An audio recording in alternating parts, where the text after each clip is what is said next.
अस्सलाम वालेकुम जी, कैसे हैं आप लोग। उम्मीद करती हूँ ठीक ठाक होंगे, खैरियत से होंगे। आज जनाब जो डिश मैं बना रही हूँ ये है मेरे हस्बैंड की बनाई हुई रेसिपी और ये उनका आइडिया है। वो हमेशा ऐसा करते हैं कि जी फिश मसाला, जो फिश पैकेट के मसाले मिलते हैं वो इन्होंने लगाया है चिकन को, और यकीन करेंगे इतना मज़ेदार है। उसके अलावा आप अपने मसाले भी इसमें ऐड कर सकते हैं, जैसा कि मैंने किया है। मैं आपको दिखाऊंगी इस वीडियो में, आप ज़रूर ट्राई कीजिए, बिल्कुल नया टेस्ट आपको आएगा। चलिए स्टार्ट करें जी जनाब। इसके लिए ले लिए हैं मैंने निबलेट्स। ये देखिए, ये निबलेट्स हैं और इनके ऊपर ना यहाँ से ना कट लगा दिया है मैंने, ताकि ये पकने में भी आसानी रहे इसको, और ये गल जाए अच्छी तरह जब ओवन में रखूंगी इसको, और खाने में भी आसानी हो। ये देखिए बीच में से कट इसके डाले में। और ये मैं इसमें लाजमी, मैं जब भी बनाती हूँ चिकन विंग्स, निबलेट्स और कुछ भी इस तरह का मीट वगैरह बनाती हूँ, तो मैं उसमें ये लहसुन जो है ना लाजमी डालती हूँ, चाहे मैं ग्रिल कर रही हूँ, स्टीम कर रही हूँ। इसके बेइंतहा फ़ायदे हैं, बहुत ज़्यादा फ़ायदे, और टेस्ट में तो बहुत ही अच्छा लगता है। तो इसके लिए जनाब मैं आप कोई भी किसी भी कंपनी का जो है फिश मसाला ले लीजिए। ये देखिए, ये इस तरह का लगता है देखने में। ये देखिए, जिसकी मैंने आपको अभी बात बताई है, ये बिल्कुल और इसकी इतनी लजीज खुशबू है ना। आपको पता है इसमें ज़रा प्रिजर्वेटिव्स शामिल होते हैं, केमिकल्स भी शामिल होते हैं, तो इसलिए मैं यूज़ नहीं करती हूँ डब्बे वाले मसाले। लेकिन ये जैसा कि मैंने आपको बताया है कि किस वजह से आज मैं यूज़ कर रही हूँ, तो हमने कहा चलो आज एक्सपेरिमेंट करें। कोई एक दो बार खाने से जो है इतना नुकसान नहीं होता। तो अब जो है मैं इसमें फ़िश मसाला डाल रही हूँ, किसी भी कंपनी का आप ले लें।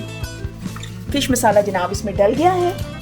ये जनाब तकरीबन कोई 3 पाव के करीब होगा, यानी आधा किलो से कुछ ज़्यादा है, तकरीबन कोई 350 ग्राम होगा ये निबलेट्स जो है। तो इसमें मैंने ये 4 चम्मच डाले हैं मसाले के, ठीक है। अब इसके अंदर जो है ना, ये जो देखिए ये ओरिगानो है, और इसका इतनी अच्छी खुशबू इसकी लगती है, टेस्ट भी खुशबू भी पूरा इससे महक जाता है। जो आप रोस्ट बना रहे हो, स्टीम बना रहे हो, कुछ भी, ये तकरीबन मैंने 1 चम्मच इसमें डाला है।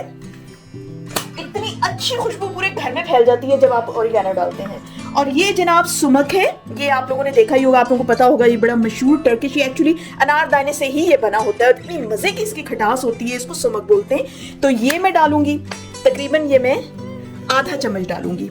इससे खटास बड़ी अच्छी आएगी, खुशबू भी ये बहुत अच्छी देता है, और बिल्कुल आपको लगेगा आप टर्किश फूड खा रहे हैं। उसके बाद जनाब इसमें जाएगा ऑलिव ऑयल, तकरीबन 1 चम्मच मैं इसमें ऑलिव ऑयल डाल रही हूँ। और इसका जरा, क्योंकि फिश मसाले का रंग जो है वो इसमें डिफरेंट है, इसलिए मैं इसमें पापड़ी का पाउडर डाल रही हूँ 1 चम्मच, इससे जरा रंग अच्छा आ जाएगा। ये हो गया जनाब। और इसके बाद इसमें जाएगा हाफ लेमन,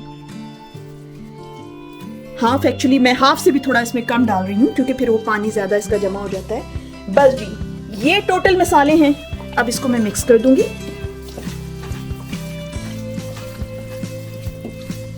ये देखिए जी, ये मसाला इसमें अच्छी तरह लग चुका है, अभी से इसकी खुशबू इतनी अच्छी आ रही है। और अब जो है मैं इसको रखूंगी तकरीबन 1 घंटे के लिए, जो है मैं इसको रखूंगी। वैसे तो आप जितना ज़्यादा देर के लिए रखें उतना ही ज़्यादा इसमें एब्जॉर्ब होता है, मसाला मज़ेदार बनता है।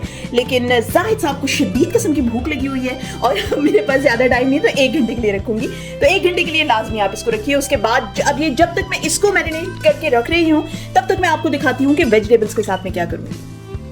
ये देखिए जी, वेजिटेबल्स, बड़े कलरफुल वेजिटेबल, जितने कलरफुल वेजिटेबल्स आप रखेंगे ना अपने टेबल के ऊपर, उतनी ही आपकी ज़िंदगी जो है ना वो सेहतमंद रहेगी। ये बात हमेशा याद रखिए कि किस कदर ज़्यादा इसके अंदर जो है विटामिन्स हैं और कितने ज़्यादा इसके अंदर फाइबर है, ये आपके लिए कितनी ज़्यादा ज़रूरी है, आप सोच भी नहीं सकते। प्लीज़ प्लीज़ प्लीज़ वेजिटेबल्स को ज़रूर रखें। पकाने के बजाय बेहतर है इसको या तो ग्रिल करें, स्टीम करें, रोस्ट भी कर लें, बेहतर है। लेकिन जो है ना इसको खाएं ज़रूर।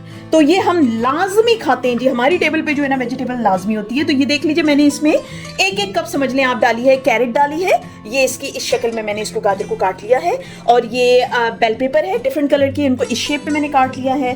ब्रोकली है, ब्रोकली का आपको पता ही है जी, उसको भी इस तरह से मैंने काट लिया है।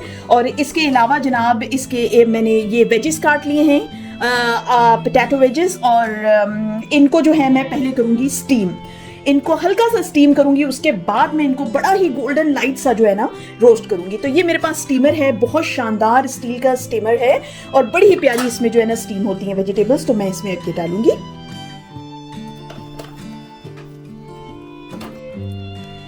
गाजर जो है वो मैं अलग डालूंगी, इसलिए कि गाजरों को मैं अलग से स्टीम थोड़ा ज्यादा देर के लिए करूंगी, क्योंकि इसको थोड़ा सा ज्यादा टाइम लगता है।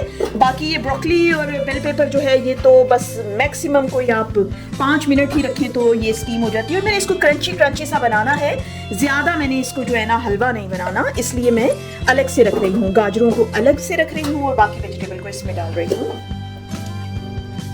ये देखिए जी, अब आलू भी जो है ना वो इसी में जाएंगे, इसलिए कि तकरीबन सेम ही टाइम लगेगा इनको भी स्टीम होने में जितना गाजरों को लगेगा, इसलिए इनको भी एक में डालूंगी और इनको भी डालूंगी। अब मैं इनको करूंगी जनाब स्टीम, और स्टीम करने के बाद फिर मैं इनको क्या करती हूँ मैं आपको बताऊंगी। ये देखिए जी, निबलेट्स हमारे जो है वो तैयार हैं, मैरिनेशन बड़ी शानदार इसमें हो गई है और घंटा गुजर चुका है इसको। और मैं अब इसको रखूंगी जी प्री हीटेड ओवन में, और उसको मैंने तकरीबन 300 डिग्री पे 15 से 20 मिनट के लिए रख दिया था, ताकि वो अच्छी तरह जो है गर्म हो जाए इसके लिए, तब जो है ये ज्यादा अच्छे रोस्ट होंगे। अब इसको रख दूंगी जी मैं प्री हीटेड ओवन में 30 to 35 मिनट्स के लिए। तो आइए फिर शुरू करते हैं। ये जी तैयार है ओवन में जाने के लिए। मैं एक बात आपको बता दूं कि जब आप वॉश करते हैं ना चिकन को, चिकन का कोई भी आप पार्ट पका रहे हो ना या रोस्ट कर रहे हो, ग्रिल कर रहे हो, उसके बाद ना आपने उसको अच्छी तरह जो है ना पानी उसका साफ करना है, रिंस करना है, पहले तो पानी अच्छी तरह निकालना है और उसके बाद इसको जो है ना साफ करना है कपड़े से अच्छी तरह, ताकि इसमें कोई पानी ना रह जाए, वरना रोस्ट करते हुए ओवन में डाल के इसका बहुत ज्यादा पानी जो है वो छोड़ता है चिकन। तो अब जो है मैं इसको ओवन में डालने वाली हूँ। ये देखिए जी, अब ये वो वाला बोल है जिसके अंदर मैंने मैरिनेशन बनाई थी चिकन की, और अब इसके अंदर मैं वेजिटेबल की बना रही हूँ। ये देखिए, ये मैंने एक मीडियम साइज मैंने प्याज लिया है, रेड ऑनियन, और उसको जनाब मैंने इसमें डालना है इसी बोल में। और ये जनाब गाजर है और आलू हैं, और ये जनाब हमारी वेजिटेबल है। इसको मैंने अब जो है कर लिया है हल्का हल्का स्टीम, इसको मैंने बड़ी हल्की सी स्टीम दी है, मैक्सिमम कोई 3 से 4 मिनट के लिए ना। अब इसके अंदर जनाब मैं डाल रही हूँ अपने चटखारे के लिए हमारा चाट मसाला। ये तकरीबन मैं इसमें डाल रही हूँ 1.5 चम्मच, और सबसे फ़ायदेमंद चीज़ इसमें जाएगी जनाब आधा चम्मच काली मिर्च, और आधे चम्मच से भी कम इसमें जाएगा नमक। काली मिर्च हमेशा ज्यादा, नमक हमेशा कम ये सेहत का जो है ना असूल आप लोग बना लीजिए। बस जी ये डाल दिया है इसमें, और इसमें डालूंगी जी मैं ऑयल, तकरीबन 1 से 1.5 चम्मच इसमें ऑयल डालें।